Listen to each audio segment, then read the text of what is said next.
Welcome to Real Men Eat Plants, the podcast that challenges the stereotype that a plant-based diet is only for Eve's offspring and green smoothie anarchists. We're here to show you that real men can thrive on a plant-based diet, and that it's not only good for your health, but also for the planet, animals, and most importantly, your libido. Okay, maybe your libido shouldn't be more important than the planet, but we're just being realistic here. Join us as we explore the fascinating world of plant-based living, sharing inspiring stories, exciting plant-based news, and highlighting the achievements of individuals who have embraced this empowering way of life. So grab that green smoothie and settle into your favorite spot, and let's embark on an exciting journey together. Real Men Eat Plants is your hub for inspiration, information, and connection within the vibrant world of plant-based living. And now, here's the host of Real Men Eat Plants, Shane Martin. Well, gentlemen, thank you for joining me today for another stellar episode of Real Men Eat Plants. And I am back among the land of the living after being knocked down a couple of weeks ago with a vicious case of the flu. So first time in my life I've ever had it. So, Welcome back. Yeah, so I'm back, baby. Yeah, come on. So we have always is the man himself, Mitchell. Greetings. And hey, having a good day. I had a good workout. I'm glad to be available to talk about, good nutrition and food that can help your body grow. Yeah, and kick some men's tails into high gear. So Yeah. So Paul is with us. The inestimable Paul, as I like to say. Well, I appreciate it. I deserve it. I would say that I'm spending my lifetime making sure to work out in the morning, do some meditation, go for a walk, and then all day with the Plant-Based Nutrition Support Group. And right now, get ready. We're about ready to launch the Sage Circle Alliance. So more to follow. Good. And we will definitely get into that. Two new guys that I am a little less familiar with because I've been out of the loop for a couple of weeks. But like I said, I'm back. So I wanted to save the best for last and let you guys introduce yourself. And so Anthony Masiello, did I say it right? Masiello, but Masiello. yeah. Well enough. Yes, my I Southern appreciate it. American Thank you. dialect. I apologize. So I'm not picky at all. okay, Anthony, tell us a little bit about yourself, and then we're going to introduce Dr. John. Yeah, so my name is Anthony Masiello. I switched to a whole food plant-based diet back in 2005. It was completely life-changing for me. I lost 160 pounds, got rid of a bunch of illness that I had going on, and thank you. And really gained incredibly new quality of life. And since then, I've been doing as much as I can to help others to adopt a similar lifestyle. I unpacked my own story. Why did this work for me? And I try to use that to apply forward.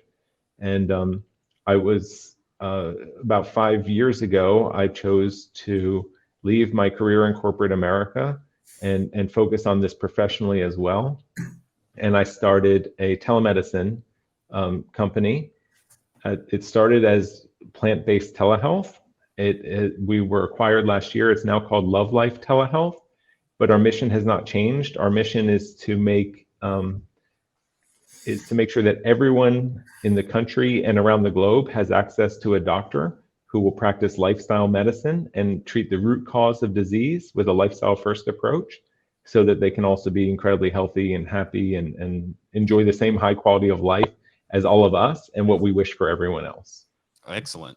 Yeah, it's interesting. I feel like your story kind of parallels mine, where I lost about 100 pounds and got passionate about it and left my job of 15 years to go be a vegan food blogger. And fortunately, it worked out. So it's definitely a pattern. And I think it's a testament to what we're doing here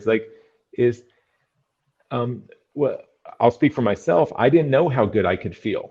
And once I felt as good as I do now, and I see nods, right? Because others experience that as well. And then we just want to be able to share this and help others to be able to do the same for themselves. Sure. So what's interesting, Anthony, about that? When I hear that, I hear, I lost 70 pounds, but the thing that to this moment still, every day I wake up is 12 years ago, I'm being wheeled in for bypass surgery, and someone says, "Hey, are you willing to make a lifestyle change?" I didn't know what it meant, but I said, "I'm all in," and I was all in. And within weeks, man, all of a sudden life was getting better and better. And here I am 12 years later, no bypass. And I wondered to myself, how many people were given to this day, 12 years later, are given that same option, because so few are, because they just trust their doctors. Yeah. They just Not trust enough people. That's the answer. Not Right. enough people Yeah. have been given that option. And it's it just, to this moment, it is absolutely mind blowing. And that's the give back that I have, because it's like people, whether they decide to do it or not, that's on them. They're adults. Yeah. But if they don't know about it, Sure. Yeah, that's on the system. Yep. Well, thanks, Anthony. We're going to get into your story too. I love hearing things like that. And our other guest is Dr. John Lewis. And John, basically, could you reintroduce yourself like you did before I hit the record button? And he's not going to be able to be with us for very long for the whole episode. But so I want to definitely get in with our topic today, because I feel like after you introduced yourself right earlier, I feel like it just kind of goes hand in hand. So introduce yourself, John, and let everybody know who you are and what you do. Sure, I'd be happy to. My name is John Lewis. I've been eating a plant-based diet for the last 26 years, growing up in the South, where, my family ate for like most families, ate for taste, not for health. I knew nothing about eating for health. I didn't have anybody in my family as a guide or a model or a mentor or anything like that. But anyway, I got into it because, not for a weight loss reason. I look back on my life and I had a lot of throat infections as a kid. And as I studied physiology professionally, to advance my career, I began to discover things mostly about milk. I mean, that was really, I don't know about you guys, that was the turning point for me. Like dairy, it just dawned on me after reading so many different articles about how bad dairy is for humans, that I knew I had to start making changes. And I thought, as a drug-free competitive bodybuilder in college, I was actually eating a pretty healthy life, or diet, not life, because I was eating very little beef. I had pretty much stopped eating beef at that point because I was concerned about red meat consumption already. So I was pretty much only eating tuna and, the occasional chicken, but still quite a bit of dairy. And so that was really a big eye opener for me. And actually, I didn't learn any of this stuff in school. This was really just sort of my own exploration of going to PubMed and typing in, different search terms, and then pulling up literally hundreds, if not thousands, of articles about the detrimental impact of consuming dairy food on human health. But professionally, I spent a couple of decades at the University of Miami Medical School running clinical trials in nutrition, dietary supplements, and exercise training. I left academics full-time about 6.5 years ago to start a dietary supplement company based on what I consider to be the most significant findings of my research career to date, which is the use of certain polysaccharides from aloe vera and rice bran, which I would put up against any other, nutritional dietary supplement, herb, you name it. I mean, obviously curcumin, vitamin D, certain things can do really amazing things for people, but man, these polysaccharides I've just seen time and time again do so many amazing things. And the work that we published primarily in Alzheimer's disease, and multiple sclerosis, were just really beyond our expectations. So I still publish as much as I can, although it's, as a businessman, it's not really, academic publishing. It's not really, I'd say, even in the top 10 of my priority list at this point, but I still want to have a science base to what I do. And that's very important for me, not only for, dealing with customers, but just because of what I know and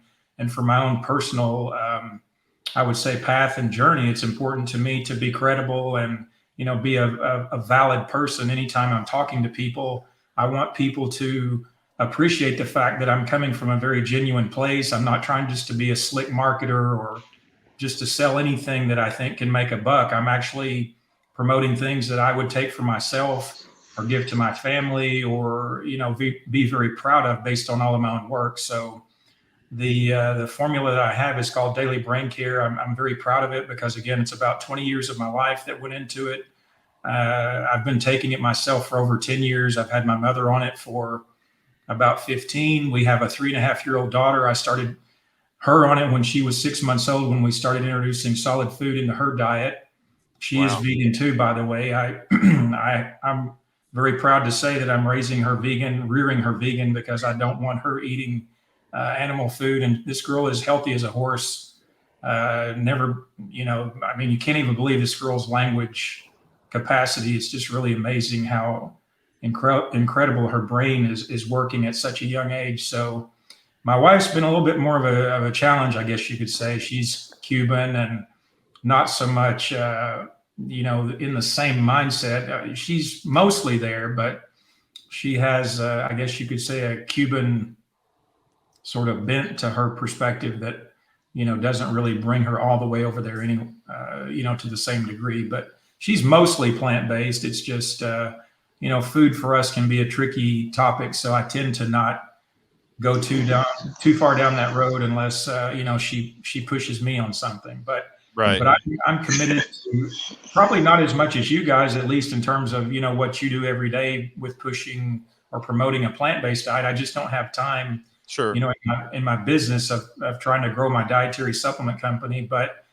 And I don't do a lot of one-on work with people either. It's, again, very time consuming, as you all know. But anytime somebody, if I do get a customer that says, hey, I'd like to know more about information, more information about nutrition or diet, I certainly go down that path. But it hasn't been that big of a focus for me the last few years, just because of how hard it is to grow a brand from the ground floor and try to make that successful. So, yeah. And I think that's a good point, because I do think there is this stigma in the plant-based vegan community sometimes that, you got to say all the things all the time. And I think it's like anything. It's like a body. The hand does one thing, the toes do one thing, and being able to bring something like what you're doing that focuses on a certain thing is just as important, and so it opens up. I feel like with people like you, if you go to the Shane and Simple site, that it's all about plant-based recipes. That's what it revolves around. But I think too, with what you're doing, I feel like a lot of times that opens a lot more doors, because people don't know that they're probably going to get that kind of advice if they were to ask you directly. So the fact that you're doing this research and creating this thing that's very beneficial, I mean, I love stories like that, because it's almost like you're able to fly under the radar, and then you get them in, and then it's like a Venus flytrap. You go, oh, well, now let me tell you, But man, that is awesome. And just hearing how, again, it goes back to what we were talking about earlier. I feel like the things that we're doing, the five of us, they were all founded on this idea of a passion to make things better, to help make people better. And it's like you said, it's like, it's a business, and you've got to make money to feed your family, but you do it because you're passionate about it. And the fact that it kind of feeds into what you're doing. So let me kind of get into this, because I know, like I said, you've got just a few minutes. I do want to talk about what we're seeing with a lot of, nowadays, being plant-based and being vegan is not what it was 20 years ago. And you said you'd been plant-based, 26 years, John? Yes. Yeah. And I mean, I've been, it'll be 11 years coming up, but I've seen things change in a decade. And I can only imagine how they've changed in 20 years. And I mean, if you had told me 10 years ago you could go to Burger King and get a a non-meat Whopper, I don't think anybody would have believed you. And we're starting to see, even in Walmart here in the little town I live in Mississippi, there is a section. There's a lot of vegan stuff. I mean, there's vegan mayonnaise, there's vegan cheese, there's Tofurkey in the freezer, there's Beyond, there's Gardein, and there's all these things. And I see people buying them, actually, because I think there's this idea that this is how I'm going to get better, that I'm going to have to get healthy, because I feel like the lines have started to get blurred a little bit between vegan and what does it mean to be plant-based. And so I kind of wanted to throw that out there today. There's been this rise of vegan and plant-based foods in grocery stores. And so I just kind of wanted to hear from you guys, and like, hey, is that a good thing? Does it only exacerbate the problem? Or I would just, what are your thoughts on that? trendy trends, like everything else in our society is always trends, and it's marketable. So when you can have a trend that's catchy and new to the environment, people are going to jump in. Same thing I've seen throughout the years in wellness or training or fitness. You have trends every so often that people are going to jump on the bandwagon and look for something that fits their lifestyle, and so they can and say that this is what I'm doing now. It's a conversation piece. So Sure. Right. so I've seen it in the wellness industry, from slide, step, from high impact aerobics to low impact aerobics to body pump. But the body hasn't changed. So Sure. in that messaging, as a group here, can we keep the consistency in the messaging? And that, hey, this is what it is. This is what you want to look for. You want to go as natural as possible and just make it happen. Right. Yeah, so I think also just to build on that a little bit, Shane, is that I think it always depends. I think that there's not a general answer that applies to everyone across the board, Sure. because there's complexities. There's complexities in the nutritional value of those products and those foods in themselves. But then there's also the behavioral side of things, right? And if they prevent someone from doing something that's more distracting from their goals or more harmful to their body, then it's a reasonable option. But if it's somebody's putting in a lot of work and they're eating these alternative products rather than eating the products that they're used to, and it's not enough of a change to really get any benefits, then they're kind of doing a lot of the work or most or all of the work, and they're not getting any of the benefits. And that can be very mentally exhausting as well. And that can help people to turn people right back, throw up their arms and say, well, this doesn't work, and go back. So I think that the nuances really are incredibly important. And I think that comes down to what are individuals, why are they making a change? What are they looking to do? And what are the benefits that they're expecting from themselves from that change? Right. Look, if I could, I just recently read where Kraft announced a vegan mac and cheese that they're going to be introducing. Okay. Now, from what everyone said, by the way, side note, John, good move on not getting deep with your wife on her food choices. He must want to stay married. Yeah, I learned that 12 years Trying ago. to. Yeah, and I'm still happily married. So, but my couple thoughts to add to everybody is, first, people say sometimes, "Well, I'm vegan," and they do it, they're thinking they're going to be healthy, and you look at them and they're not healthy. Yeah. Because I mean, you could have an Oreo and that's vegan, but it's not healthy. Or the Impossible Burger we talked about with 18 little bad ingredients. So if you're doing it for animal ethical reasons, awesome. But if you're doing it for the planet and you're doing it for your own personal health, you got to label read. You got to see what's in that stuff. Because I would love to have all the vegan items, but I'm a heart patient, so I can't have any of them for that reason. I would love to have cashew cheese, but I can't have cashews. So everyone, you got to go down the path that you so choose. The other couple ideas is that I have as I think that it is confusing. I think that when I first started, there was a distinct line between what is a vegan, what is somebody who's whole food plant based, and I think that the big companies, with all the money that they have, saw the future and started blurring the lines. The Dairy Association did, and certainly without question, the big companies like Kraft, et cetera, have done that.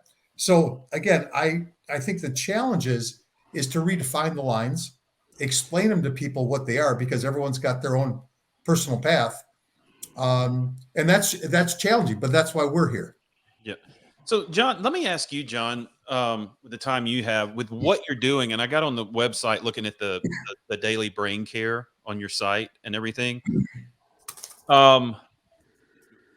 How do you see this playing into what you do? Because I know you said that you're building a brand and you've put a lot of time and effort and research into this. So, with what you're doing, and do you see this affecting the people that you deal with? Do you see maybe an equal amount of vegans and non-vegans, or the people that are buying your product, like, what do you see going on? Or is it just kind of like, hey, like you said, I don't really get into that world. I've got this business to run. But like if I just come up to you off the street and you say, hey, I got this daily brain care powder, and we start talking about it and everything, kind of, I mean, kind of, are you like, hey, stay away from these things, do this? Or is it, I mean, how does it affect what you do? Yeah, great question. Shane, I used to be, I'd say in 26 years ago, as I was changing over to how I eat today, I was a bit more evangelical, I guess is the best word. I used to kind of run around with that. We as humans, we like to label everything, right? We want to always slap a label on something. Yes. It's important to us to label every damn thing. And I realized as I had done that for a few years and had probably run out of arguing, I just got tired of arguing with people. I mean, I'm happy to debate and talk and share and communicate, but when it starts going down the pathway of an argument, man, I'm done with it. I'm too old. I don't care about drama in my life anymore. I'm not interested in going into politics. Yeah. So I just don't want to argue with people. I mean, again, I'm happy to talk about different points of view. I was actually on somebody's podcast not too long ago who's big into the keto business. So you can imagine he eats a lot of meat stuff. Yeah. But I was talking to him about, where do all amino acids come from? Where do all fatty acids come from? They all originate from plants. No animal, no mammal can make those things. So, it's an interesting conversation when you try to start looking at some of these nuances or comparing, say, the human physiology to the physiology of a lion or an elephant or a cow or, a lot of these other very common mammals. I mean, look at the differences in our physiology. Forget our genetics for a minute. Just look at our physiology. I mean, it's really pretty apparent how we're aligned with the herbivores in the animal kingdom, not with the omnivores or the carnivores. I mean, you're just living in total denial if you think otherwise. Mm-hmm. But, going back to building the Dr. Lewis Nutrition brand, I can't really go down the road of arguing too much. I mean, it's very clear on my website that I talk about being plant-based and, I put plant-based on my products. I mean, it's very obvious to anybody. I'm not promoting carnivorism or, any of that stuff. I'm very clear that I'm plant-based in all of my materials. So that's where I try to live. And fortunately, I don't get a lot of people trying to argue with me or shoot me down on my website. At least God knows what people may say behind my back, but at least, in that respect, I'm being true to myself, and I'm just promoting what I believe in. And oh, by the way, the polysaccharides, I don't care if you are vegan or carnivore or keto or zone or whatever your dietary philosophy is, you don't get those from food. I don't know anybody who eats aloe vera. Most of the world wants to eat white rice, so they're not getting any rice bran from eating white rice. So these polysaccharides are something that are very special and unique, and you really need to get them in a concentrated form in a supplement that you can't get from food. And I used to be the person who said, you don't need dietary supplements. I've done a whole 180 on that. You do need dietary supplements because our water's polluted, our air's polluted, our soil's polluted, genetic modification, all the crap that we put into growing our food today, it affects the nutritional content of our food. So a tomato today is not a tomato 100 years ago. It's very different. Yeah. It's not giving us the same nutritional benefit. And, and if worst case scenario, all you're doing is creating expensive urine. But the best case scenario is you're helping to protect yourself and you're helping to be optimally healthy. Wow. Yeah, I wish you had more time because I would love to keep going into what you're doing because I was just reading through everything and I have a ton of questions. So maybe we can like reschedule and just devote a whole podcast to what you're doing. I would love to get into this, but I'd be happy to. Yeah. Yeah. And in fairness to my host, let me jump because it's a minute after. So well, thank you for thank you for making time, and we'll be sure to put a link to your product in the show notes. Great. Thank you, guys. All right. Thanks, John. Have a great day. Nice to meet you, John. All right, have a good one. Thank you. Bye-bye. Bye. All right, if you've ever wanted to show off your plant-based lifestyle and do it in style, here's your chance. We have some of the most amazing t-shirts, hats, accessories, coffee mugs, and more at shop.realmeneatplants.com.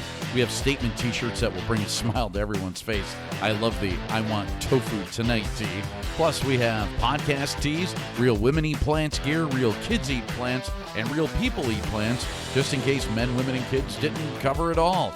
Yeah, we love you and love that you want to show off that healthy lifestyle of yours. Again, check out our high-quality gear at shop.realmeneatplants.com and enjoy.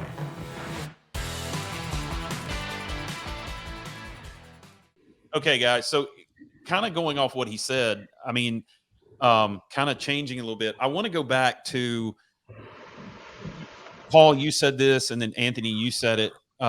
You were talking a little bit about, defining the lines and what's your goal and what's your purpose. So, I've talked to people, like I'll just see people, and I'm not going to say I haven't had some of these products. I mean, we've been renovating a house the last 2.5 years. We've been migrating from rental houses back in.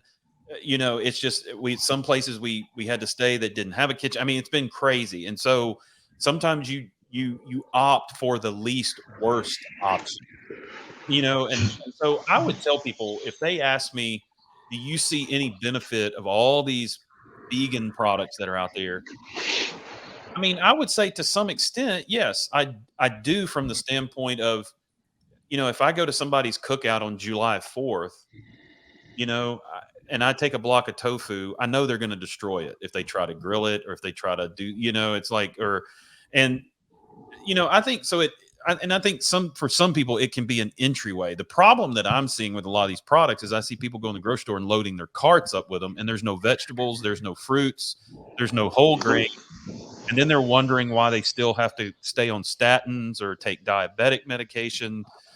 So, kind of going back to what you're talking about, Paul, and you kind of said, defining what you're doing and what's the purpose and everything. So just for a minute, let's sit there. Like, do you see the pros of these products, or pro of the vegan fast foods? And if you do, what are they? I mean, again, if you are an animal person for animal's sake, there's the pro. That to have an Impossible Burger, you're not killing a cow, and it helps the planet. So I see that. That's about as far as I go in that area, because, like, I became an obsessive label reader, and again, being a heart disease patient, that I wanted to not have surgery. That was my goal. Right. So I just think that for animal rights, perfect. But as far as for improving health, I would argue that I'm not sure how much healthier you're going to be if you eat cashew cheese versus regular cheese versus a regular burger versus Impossible, because there are just so many ingredients. And when I get past about 4 or 5 ingredients, I can't buy you. Yeah. I just can't do it. But I will say to those listening that, when I am traveling and I go light on something and I need to eat, first of all, I can go 24 hours with just drinking water and I'm fine. Okay. So I'm never lost. Okay. Right. But under a situation, I could see myself, and I have done this, where I would go to a Subway. Now, I used to get whole grain, whole wheat bread only, but they have a whole wheat bread. I could take that along with all the vegetables and the vinegar, and I could fill my stuff up, and I could get full on that. And I used to just never do it. Now, occasionally, if I had to, I would. So I'm just saying that I think there are benefits. I think for animals, a big benefit, but for human benefit, I don't see that big a benefit. Well, and I think that's the thing. It's like human benefit. It's like, again, yeah. Like, and I'll be the first to admit, man, if we're traveling, I'm hitting Subway if it's a long trip, because I'm, either that or Chipotle. So, but I mean, yeah. But let me throw this out there. I think people will say that, hey, it's better for the environment, it's better for this, it's better for the animals, and I don't disagree with any of that. But I kind of feel like where vegans kind of hurt the cause And look, I'm not saying everybody's got to look like Mitchell or look like Rip Esselstyn or Rich Roll. That's not what I'm saying. But it doesn't help the cause when you've got 250, 300-pound vegans sitting on the road protesting climate change. And I'm like, how about you take care of your own house first? Correct. Correct. If this is the outcome, I don't want to, and I'm like, again, if that's fine. If you're saying I'm just going to eat non-animal based products because I want to do this, but I'm like, you're not really helping the cause. I mean, and that, again, that may be another rabbit trail y'all want to jump in on, but I get it. I mean, that's what I say. I think I do think they can fill a void, but the problem is majority of people like John McDougall. I love what he says. He said, most people can't give themselves permission and then bring themselves back. It's kind of like once they make that decision to kind of jump over the cliff and just start indulging in these things, because people they love justification for their bad behavior. Right. We all do. I mean, and so self-governance is, we've talked about the idea of having people around us that can call us out on our bad behavior, but yeah, go ahead. So I would love to hear a little bit from Mitchell too, because you were stirring there. You've got something to say. But one thing I want to, but before we jump in, I just want to say, I mean, this is Real Men Eat Plants, right? I mean, we need to be empowered individuals. We need to be people who are making purposeful decisions to take care of ourselves. Sure. We are not the people who are looking to just do what's easiest, right? Like we see where that gets us. That's going to get us status quo, and that's not good for anybody. We need to be mindful. We need to be purposeful in our decision making, and we need to be making well-informed decisions about what we're doing for our life and understanding what the consequences of any of that is.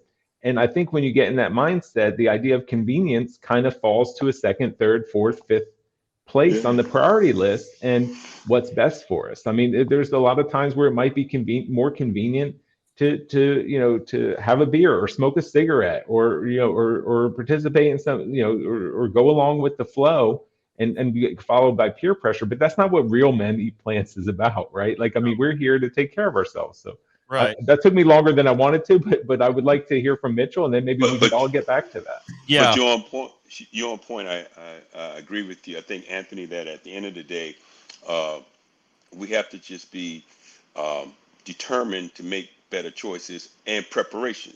So pro and con, is it good to have a Beyond Meat? My first question and thought is, what is a Beyond Meat?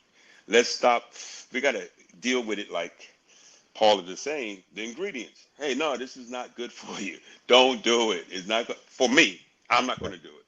Sure. I'm not going into Burger King for a quick fix because I didn't prepare for my day, or I feel like or think I am going to die if I don't eat anything. I'm not. I can spend the whole day or a couple of days without eating if I have to, but we're not in that type of society. We have a place where we can go. We can find a place to go find something that's plant-based or vegan-based.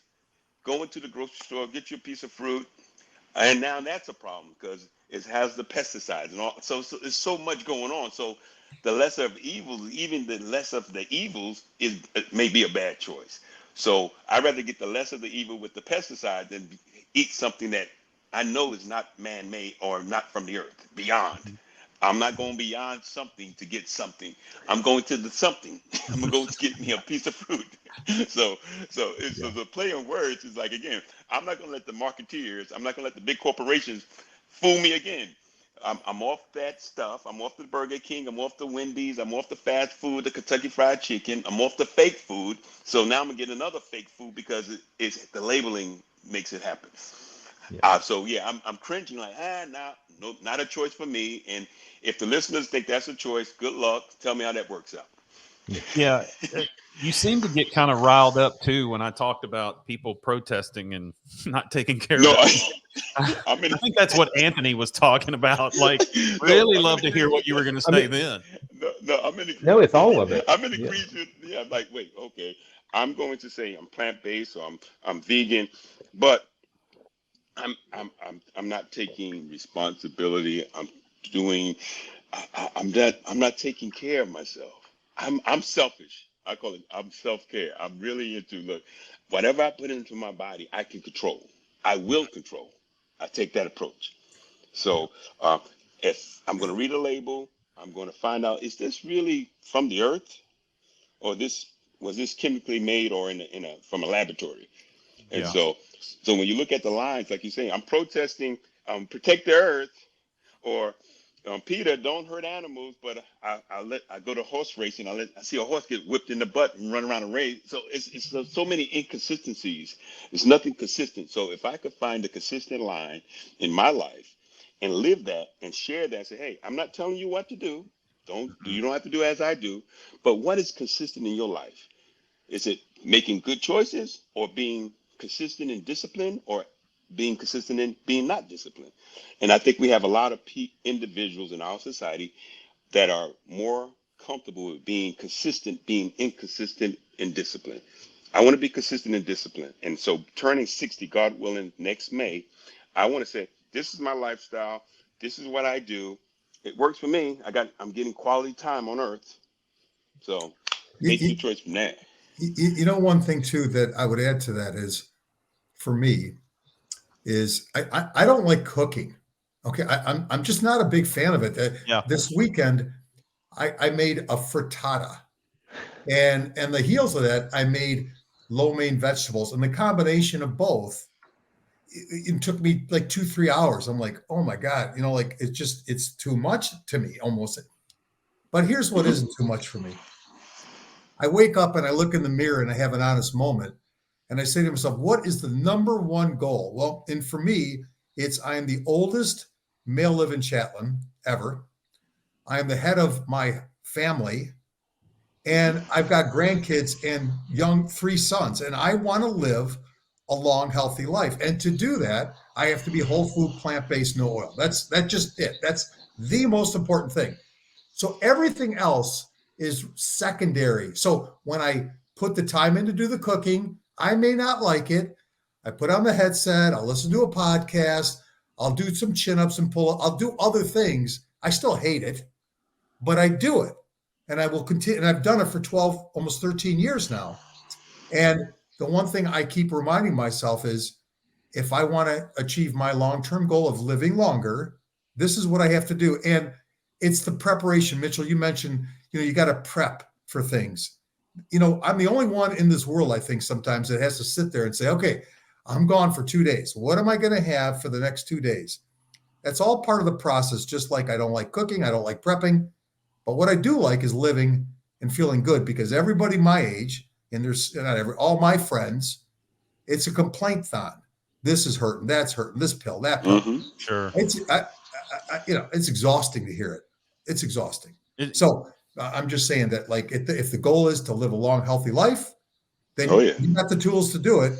And by the way, side note is always, I saw a grape the other day that was the size of probably a big strawberry. Oh, the strawberry was the size of an apple. There's something going on. There's something going on here. So, like I said, what else in doubt? Go ahead and have it. It's better than eating, straight ice cream, cheese, chocolate, all the other stuff. But it is a little scary, guys, isn't it? Yeah. Yes. I mean, there's definitely something going on. Like, I think that's the other thing too, is we're like one of the only countries in the world that lets half the crap get into our food, be washed in our food, be grown in our food. And I keep telling people, I'm like, if you're waiting for the government to solve this problem, it's never going to happen. Because, I remember, I think it was when Obama was president, the Congress, and the only reason I bring Obama up is because it was during that administration. I just remember the one time Congress came together to talk about Monsanto, and they were talking about where they were wanting everything to be labeled GMO, non-GMO, Monsanto. Right. And of course, and I'll just tell you, even before we started doing a plant-based diet, my wife hated Monsanto. She'll tell you she thinks they're the most evil organization on the face of the planet.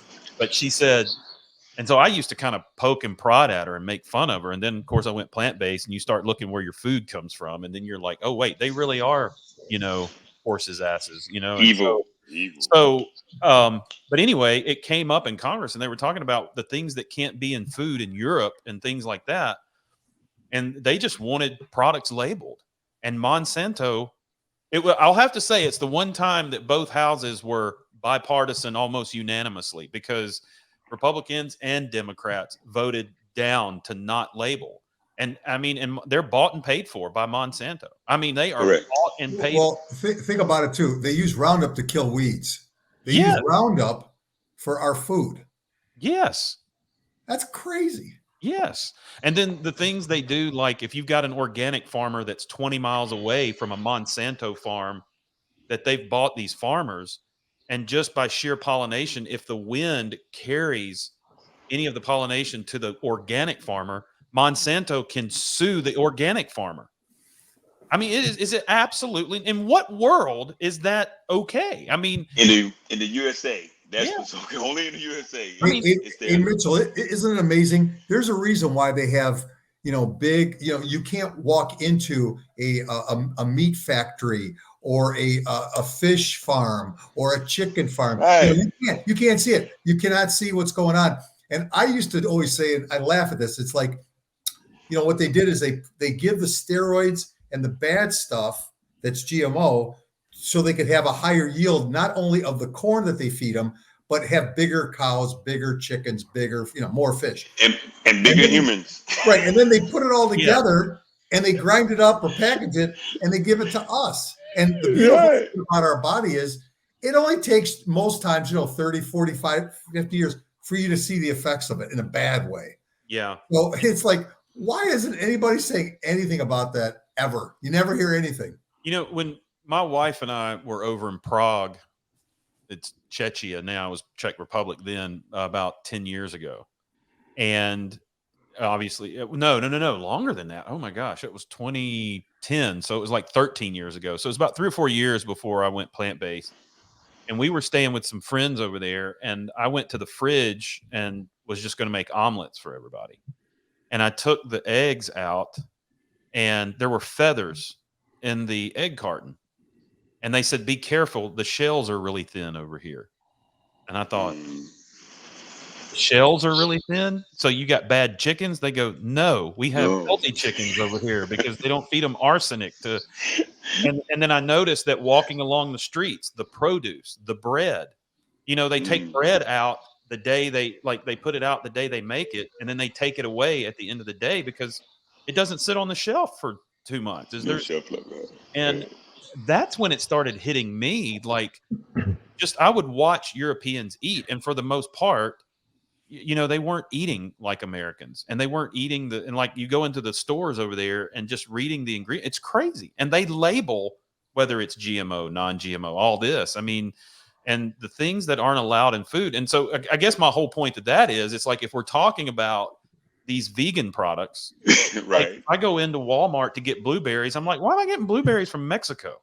Why am I getting, and then it's, or across the seas, it's like, it's like you said, yeah, I guess at the end of the day, we should default to the strawberry that's on the shelf, wash it, but it's better than going and grabbing a Snickers bar. But then it's like, well, what the hell was that strawberry washed in, and it's like, and so it's kind of like, you just, I guess at the end of the day, you do the best you can with the best you have. And Yeah. right. And it's at the end of the day, it becomes another day. And at the end of the day, it becomes another day because our society, our culture has allowed the capitalists of the companies to dictate how we live.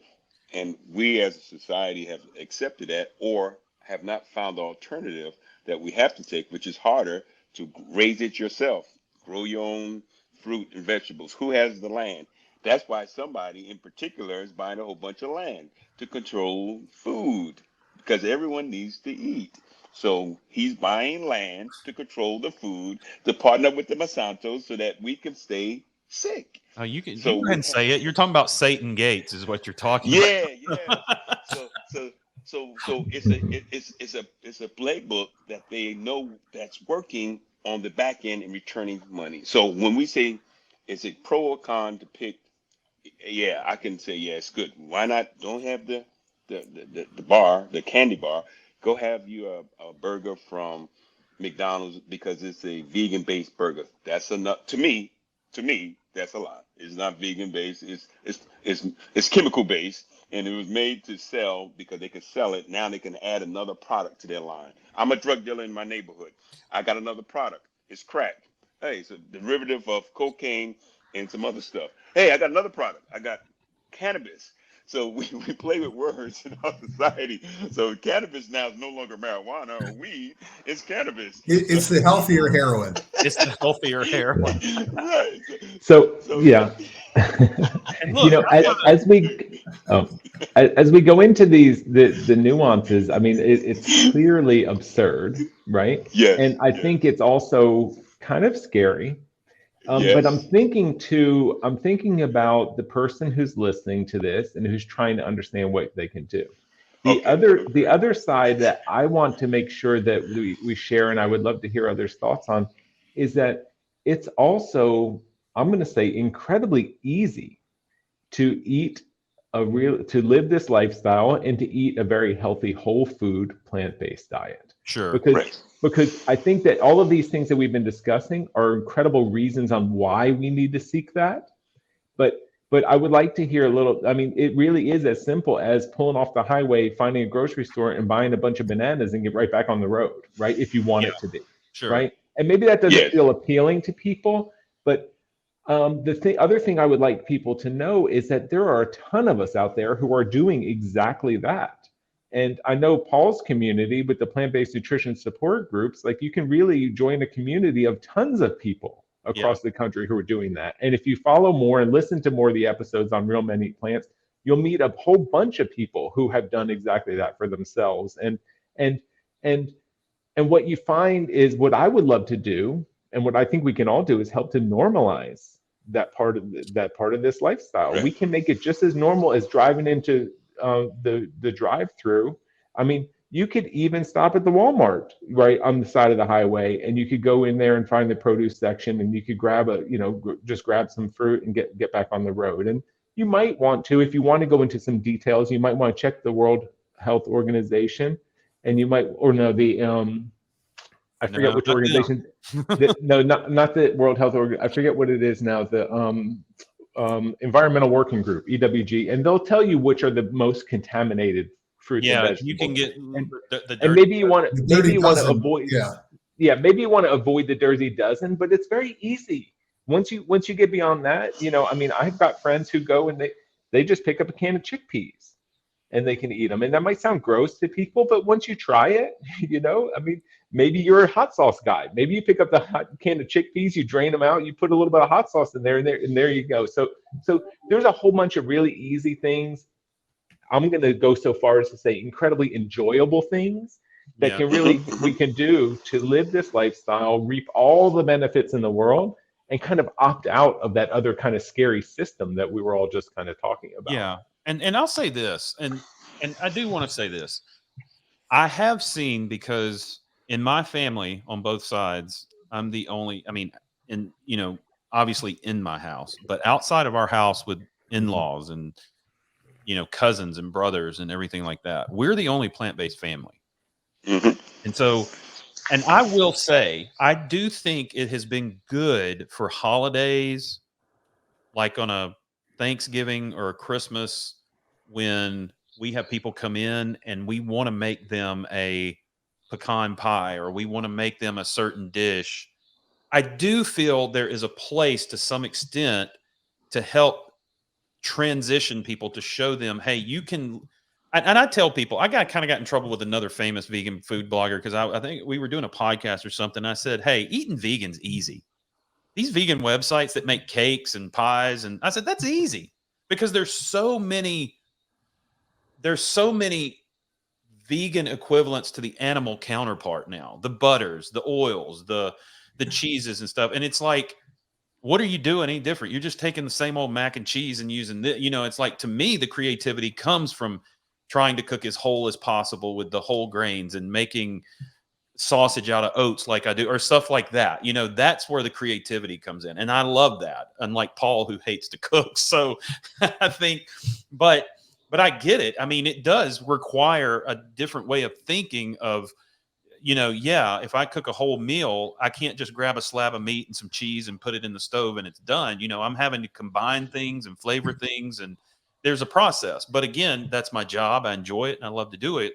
But I do want to say, I think governed correctly a couple of times of a year, for me, I tell people these are not healthy products. I like to say they're less dangerous and unhealthy. Okay, you're gonna forego the cholesterol, or things like that. But I do feel like it kind of helps bridge the gap with some people and get the conversation started. Again, the problem is I think you got people loading their grocery carts up and thinking, I heard a lady in Burger King one day. I stopped and got a salad and a glass of water, and she's on the phone. She goes, "Yeah, I'm about to get that new vegan Whopper. Girl, I can make some health changes." And I'm like, "Okay, you've totally missed the point." So I was working with a group years ago, and it's a senior group. So I'm doing a class after every class or before the class. I said, "So what did you have to eat?" So in inner city, and the woman said, I had Burger King." I said, "Oh man, really? What?" She said, "Before you get upset, let me tell you." I said, "What?" She said, "Normally I order a Whopper. This weekend I ordered a Whopper Junior." I said, "Good job." So she minimized the portion size. Yeah. So she was least thoughtful. So the thought is you reduce to remove. You reduce to remove. So Yeah. you start reducing the things that may not be as good for you, and then you talk about alternatives of how to replace them. So same thing with fitness and wellness. For Paul, I don't like cooking either, but in my neighborhood, I know that I can find some places that cook fresh food for the day that fits my palate, as well as plant-based in nature. Yeah. So I have a string of restaurants that I know if I want to eat something real quick or something that's healthier for my lifestyle, Right. I can go to those You, places you, throughout the day or throughout the week. for just to let people know, I freely admit I hate cooking, but one thing for sure is I have the same lunch and breakfast every day, and I have no problem with it. Wow, it's oatmeal with all the fruit you could imagine and cinnamon spice. And I also have a huge kale salad with Mm, a vinaigrette. So it's like that's not the problem. The beautiful thing is this weekend I mentioned that I made a frittata and a vegetable lo mein. Guess what? The vegetable lo mein was a 10. Like it tasted great. So Mhm. now going forward is I'm going to, and I have been batch cooking. So I got all these huge pots. So the beautiful thing is this stuff freezes beautifully. Okay. Now I can't say I am head over heels in love with the food, but I like it enough. And I've got my top 10 and I just okay. repeat. Because at the end of the day, what's my number one goal? To be healthy. Health. Yeah. Yeah. I'm I in the like that. jungle. I'm in the I like jungle. that Paul made his own dish and called it and rated it a 10 himself. It's funny you say that. I've never given out to anybody a 10. I always tell them it's a 9.5 for my family and friends, except it was a 10. I gave myself a Good 10. for you. That's I Good. awesome. deserved it. Yeah. Put the time Yeah, Self-care. in. Self-care. the other point that I would like to make sure that people are listening to know is that while this lifestyle is very easy to do, and we just talked about how to, different ways that all of us are doing that, is I think I personally, and I would guess that you guys as well, I can respect how hard it is to change. And Yes. Yeah. Mitchell, when you talk about that person making that decision to go from the Whopper to the Whopper Junior, I don't discount that at all. That is significant because that Huge. person is learning how to make the change, and change is hard. And the really hard part is change can happen in as soon as maybe 2 or 3 or 4 months. But sometimes, like for me, it took 2.5 years, right, to figure it out. And that whole 2.5 years was challenging. Yeah. But Right. when you come out on the other side, it feels easy, and you're like, wait, why did I wait to do this? Why did it take me so long to figure this out? Why did I do that? Because we look back and it seems very easy, but I do want to fully respect and appreciate everybody who's making their choices, because you're Yes. taking the steps that's going to lead you right to where you want to be. You just have to do it long enough And I think to get through that I hard think part. that's a great point. Yeah. Like respecting people's choices to make, like a lot of people, like you said, Mitchell, would have seen, oh, well, I'm not going to order a main Whopper. I'm going to order a Whopper Junior. And I think for some people, that is a Option. huge change in thought, Yes. and it was like, and it's amazing the people that come out of the woodwork. And I get it. I kind of, I'm a very black or white type person. Like I don't function well in the middle or in the gray very much. Right. If I ask you a question, I want a yes or a no, not maybe we'll think about it. Like, no, no, no, no, no. I can't live like that. But I've Right, also right, learned to govern and extend and be gracious to people. And like, what's their story? Where are they coming from? right. How do they think and how do they respond in life? And so for some people, making a decision to eat one hot dog instead of 3 at a meal, that's a huge thing. Hey, Correct. You know? Shane, one more thing on that, which is, and this is a real man move. I used to think that people could make the change. If I did, anybody could. Sure. And Right. now I'm suggesting people who are considering this go see a psychologist. And I'm not Yeah. saying something's wrong with you. Yeah. I'm saying you need to have some little tricks, because when you make that change, every friend who's not plant-based or vegan, every worker, every family member, the world is not set up to support you. You need to learn how to support yourself as a Yes. real man. And the way to do it is go seek some expert help who could say, hey, under these situations, here's what you should be thinking. I wish I would have done it 12 years ago. I can now help people with that today, but there's not enough of us. You know what? And I think that's an excellent point, because I think there's this stigma, like if I ask for help or if I go to see a counselor, or, I mean, so I was in the ministry world for 15 years. And the last church I worked at, the pastors came and said, hey, you're going to go to the Barnabas Center. It's this counseling place in Charlotte. And I'm like, I Okay. don't have problems. I don't need to go to a counseling center. Like, they go, no, you're going to go because we all need to talk about things. And my wife and I went together. And the counselor we had, I remember Pete, he was an engineer at one time, and he just kind of sit and looked at you before he ever said the thing, and before he'd say a thing. And at one point I looked at my wife and I said, I have no idea why we're here. And turns out, man, there was so much shit that we unloaded over the course of going. Dude, I will tell people this. I wished, that's one of the things I miss about Charlotte, because I miss going to counseling. Because the whole point is not whether you're having these major problems or issues, but sometimes having people there that can help you process and Right. learn why you do what you do. And sometimes just talking in confidence to people, I mean, it was one of the best things. And so that we ever did. And so we would do it as a couple, and we would do it individually. And I mean, it's what I would encourage people. It's like, yeah, don't just assume because your life's not falling apart, you couldn't benefit from someone to talk to outside of friends and family that can go, oh, well, hey, let's peel back that layer a little bit. You said this, and it's like, and I do tell people that if I've done coaching as far as, talking about how to, because for me, when I switched over, it was like night and day. Like I said, I'm an all or nothing type person, because I know if I give myself permission to do moderation, I'm going over the cliff. Like, it's, and so, but I tell people when they talk and they would say, I would love to do what you do, but I don't know if I can go as radical, meaning just completely All plant-based. in. Well, you can, but we need to talk about how you're made up. And so, but they'll always say, well, where's one place I can start? Just, that can help me. And I'll always say, get dairy out of your diet. Just get dairy and see how you feel in a week. And so, learning and listening to people and listening to their stories and learning who they are. It's like you said, Paul. Yeah, I realize I'm very guilty of going, well, hey, if I can do it, anybody can do it. But the thing is, I haven't taken time to hear their story. I haven't taken time to see the baggage they carry, because the truth is, a lot of us, and I was an emotional eater.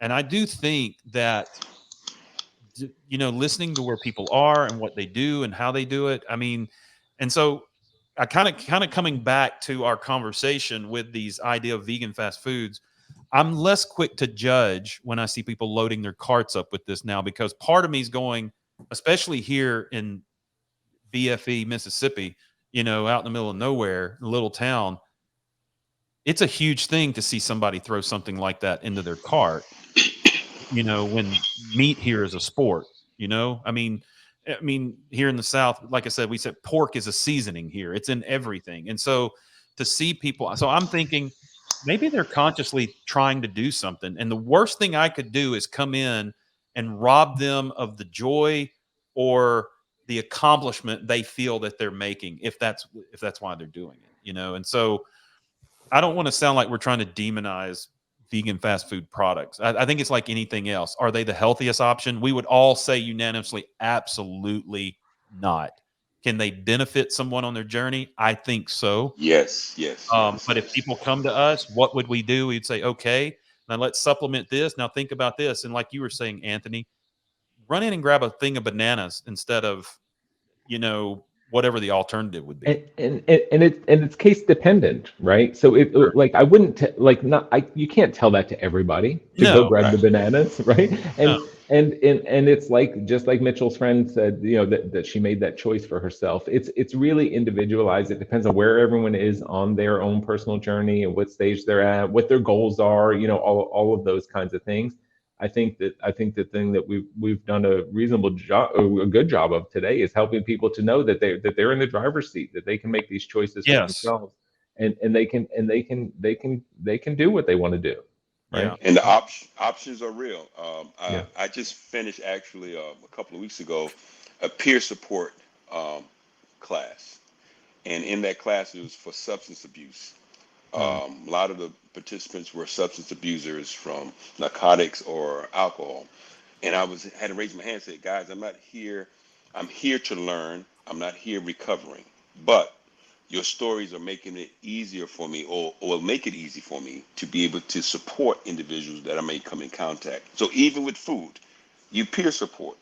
I'm going to listen. I'm going to. I'm not going to judge. I'm going to say, okay, what do you think are good options? Help them find a solution to Mhm. themselves and say, we're based on where you're at, what do you think could work for you? And so Yeah. that's what I got from that class. So it's actually helping me as a trainer, as a life coach, but also as a peer support person, that I can use these techniques with nutrition. Yeah, Yes. everyone's got a success story. Everyone's succeeded in something in their lifetime. And I always ask people, just tell me the story that you felt like, God, you did it. Yeah. Tell me how that felt, and tell me, how you did it, whatever that is. And then Hmm. I just take those words and put it right into a life change. Yeah. I think that's it. And I mean, I feel like this is one of those topics we could go on and we can talk about, but I do think that at the end of the day, where I feel like we're all kind of coming to terms is like everybody's different, everybody has a Yes. story, and the bet you win. Pardon the words, but the pun, but you win more flies with honey than you do vinegar. And if we're saying that, if we're wanting men, especially, to adapt this lifestyle to take care of themselves and to take care of their families and to just those around them. And we realize the best way to do that is feeding your body with a whole foods plant-based diet. Then at the same time, we got to realize that not everybody is going to get there the way we did. Correct. And even the four of us. And so, Correct. and I Correct. was talking to Dr. Milton Mills. Um, he was in, Game Changers and everything. And we were speaking at the same conference in Omaha several months ago. And I love that guy. He's been one of my kind of heroes, and just hearing him talk, and he's just, I mean, his story is unbelievable, like how he got to where he was.